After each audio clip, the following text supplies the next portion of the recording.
You got a raise last year. You are now poorer than you were before it. In this video, we're going to cover exactly why that happens, why lifestyle inflation silently eats every raise you ever get, why the system is specifically designed to make sure you never feel like you have enough, why Americans are saving less than any generation in history despite earning more than ever, and the one number that explains all of it, that nobody in your HR department is ever going to show you.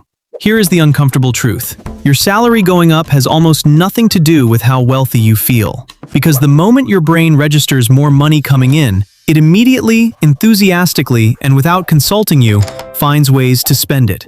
Economists call this lifestyle inflation. Psychologists call it hedonic adaptation. Your bank account just calls it Tuesday. And here is the part that stings. It is not a character flaw. It is not because you are bad with money. It is because your brain was built for a world where any surplus resource needed to be consumed immediately. Because in the wild, surplus never lasted long. The problem is, you are not in the wild anymore. But your brain did not get that memo. It is still out here acting like payday is the last day before winter.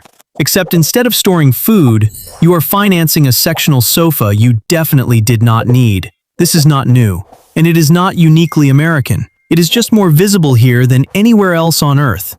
In 1950, the average American family lived in a 983 square foot home. One car, one television, one phone, bolted to the kitchen wall like it owed someone money. And by every measure of the era, they were comfortable. They felt like enough. By 2026, the average new American home is 2,500 square feet, 2.3 cars per household, 4 streaming subscriptions for content nobody finishes, a phone upgrade every 18 months because, and this is the reason people actually give, the camera is slightly better. The camera, on a device they use primarily to doom scroll at 11 p.m. And here is the number that should genuinely keep you up at night. Despite owning more than any generation in human history, Americans report feeling less financially secure than they did in 1985.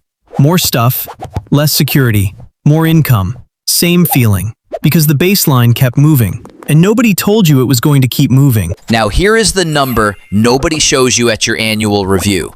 The average American gets a 4% raise every year. Congratulations, you earned it. The average American spending grows by 5.3% every year, which means every single year, without doing anything dramatically wrong, without a gambling problem, without a single bad decision you could point to, the average American is quietly, mathematically, getting 1.3% poorer.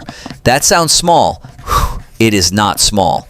The person who earned $60,000 in 2015 and got consistent 4% raises is now earning $88,000. They should feel like a completely different person. Instead, they feel roughly the same as they did in 2015, maybe slightly more tired, because their spending went from $58,000 to $85,000 in the exact same period. Not on anything dramatic, just a slightly nicer apartment because the old one suddenly felt small. A slightly better car because the old one had 80,000 miles and that felt like a sign. A slightly longer vacation because, honestly, after the year they had, they deserved it. The raise was not the problem. The raise was the permission slip. Here is the part of this story that nobody in personal finance wants to say out loud. Lifestyle inflation is not an accident. It is not a side effect. It is the entire business model. The consumer economy runs on one assumption, that as you earn more, you will spend more. Advertisers know it, credit card companies know it, your landlord definitely knows it. The second your income goes up, the offers get suspiciously better. The credit limit increases, the leasing office at the nicer apartment complex somehow has your number. The car dealership pre-approves you for something you never applied for. Nobody sends you a card that says, "Hey, great job on the raise. Here is an index fund and some delayed gratification." Instead, you get a higher credit limit, which is your bank handing you a shovel, calling it a congratulations gift, and betting you will start digging. In 1960, the average American saved 12% of their income. Today, that number is 3.6%. Not because Americans got less disciplined, but because the system designed to capture every surplus dollar got so good at its job that most people don't even feel it happening. You are not losing. You are being outplayed by people whose entire careers are dedicated to making sure you spend the raise before you even think about saving it. So what do you actually do with this? The first thing, and this sounds almost insultingly simple, is to make the decision before the raise arrives, not after, before.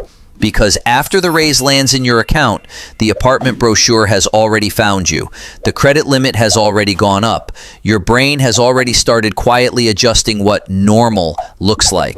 The second thing is to understand that the 1.3% annual gap is designed to be invisible. It does not feel like drowning. It feels like treading water. And treading water feels fine, right up until you realize you have been doing it for 10 years and you are somehow further from shore than when you started. And the third thing, the most counterintuitive move you can make in a system built to capture every dollar you earn, is to make some of those dollars disappear before your brain knows they exist. Automate it. Hide it. Send it somewhere your debit card cannot reach it. Before the baseline adjusts. Before the upgrade feels necessary. Before the permission slip gets signed. Because the raise is coming. The system is already waiting for it. The only question is whether you get there first.